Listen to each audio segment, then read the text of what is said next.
শুধু তোমাকে। 90-এর দাপুটে নায়িকা শাবনূর 1 দশক ধরে অস্ট্রেলিয়ায় থাকছেন। এক সময় 6 মাস পরপর আসতেন দেশে, কিন্তু 3 বছরের বেশি সময় ধরে ঢাকায় আসা হয়নি তার। এক নাগারে এত লম্বা সময় দেশ ছেড়ে থাকা হয়নি জনপ্রিয় এই নায়িকার। অবশেষে অনেকটা গোপনেই দেশে ফিরেছেন ঢালিউডের ব্যবসা সফল এই অভিনেত্রী।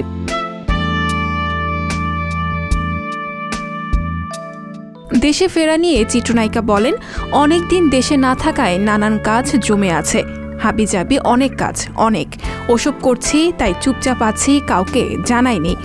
এদিকে দেশে ফিরেই নতুন সিনেমায়ও যুক্ত হওয়ার কথাবার্তা চলছে এই নায়িকার।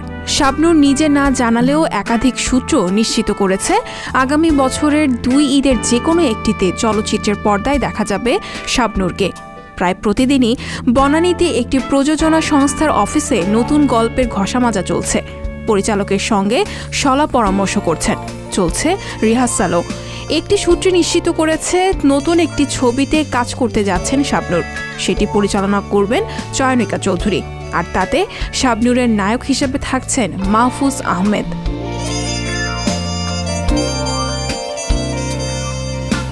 এর আগে যে সিনেমার জন্য জাতীয় চলচ্চিত্র পুরস্কার পেয়েছিলেন চিত্রনায়িকা শাবনূর, সেই 2 নয়নের আলো সিনেমার দ্বিতীয় কিস্তি বানানোর ঘোষণা দিয়েছেন নির্মাতা মোস্তাফিজুর রহমান মানিক। তবে কি হঠাৎ করে শাবনূরের দেশে ফেরা এই সিনেমার জন্য সুবাতাস কিনা, এমন প্রশ্ন এখন নেটিজেনদের মনে।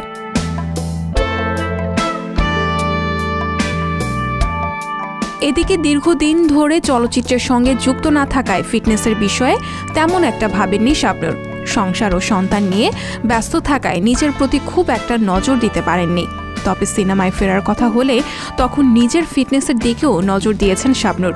পুরোপুরি ফিট হতে কয়েক মাস সময় লাগবে বলে জানান এই অভিনেত্রী।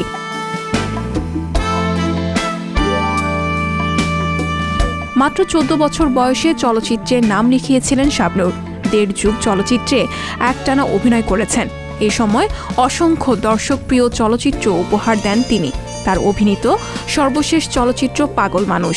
এরপর বেশ কয়েকবার চলচ্চিত্রে অভিনয়ের জন্য খবর এলেও আজ পর্যন্ত চূড়ান্ত কিছুই হয়নি।